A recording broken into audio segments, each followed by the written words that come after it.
Hello, YouTube. Sir Dragon X here. I have some important safety information pertaining to traveling on Mexican highways, so stick around until the end of the video. Coming up next.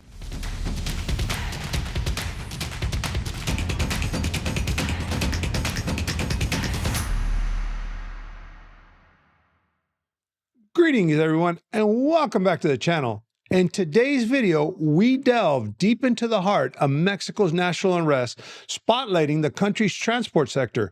In the early hours of February 5th, 2024, a wave of protests and strikes swept across the nation, orchestrated by transport workers.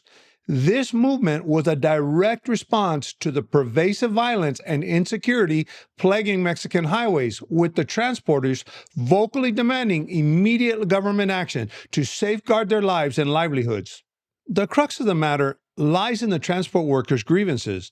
For months, they've been ensnared in a relentless cycle of assaults, particularly on critical routes like Mexico City to Acapulco, Mexico City to Puebla, Mexico City to Querétaro, Monterrey to Laredo, and Toll Road Highway 57 to Monterrey.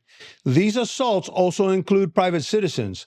The situation reached a boiling point with numerous documented attacks, including a heroin incident on the Mexico City to Querétaro highway where a driver was assaulted in an attempted robbery.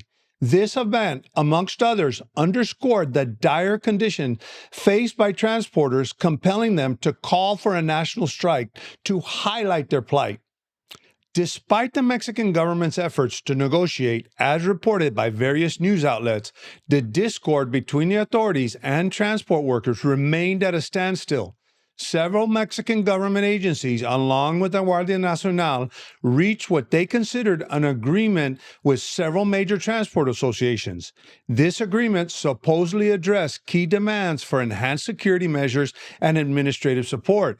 Consequently, the government announced that the planned strike was called off, emphasizing that no blockades would occur and that the protests, if any, would be peaceful and non-disruptive. However, the reality on the ground painted a different picture. Despite these assurances, several transport unions proceeded with the strike. They articulated their frustration over the government's failure to effectively curb the violence affecting their operations. This disconnect was further evidenced by leaders explicitly refusing to accept the government's claims of an accord, insisting that their strike would continue as planned. Amidst all this backdrop of tension and conflict, the transporters' call to action was not just a plea for better security, but also a stark commentary on a broader issue of public safety in Mexico. The strike, accompanied by peaceful marches across various states, underscored a collective demand for a more secure working environment, not just for workers, but safety for the public as a whole. The involvement of thousands of transport workers, along with the explicit support from industry leaders and associations, highlighted the critical nature of the issue at stake, as well as the urgent need for a comprehensive and effective response from the Mexican government. So you may ask, what does this have to do with me? This is a transport workers issue, right? Well, most of these highways mentioned are major routes traveled by expats on a daily basis. As we conclude, the unfolding events of February 5th serve as a reminder of the challenges faced by those who navigate Mexico's highways daily. The transport strike of 2024 is not just a sectoral protest, but a symbol of a broader struggle against violence and insecurity that continue to afflict major Mexican highways. It's a reminder to remain vigilant when traveling the highways of Mexico and to always take the safety precautions that I advised in my previous videos.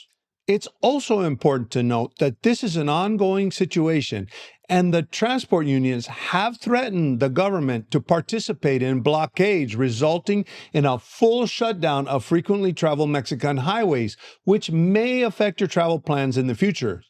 As always, we will monitor the situation and be the first to let you know if the situation gets worse. But for now, don't forget to subscribe and turn on that notification button so you can keep up to date on all things Mexico. As always, stay safe and stay informed.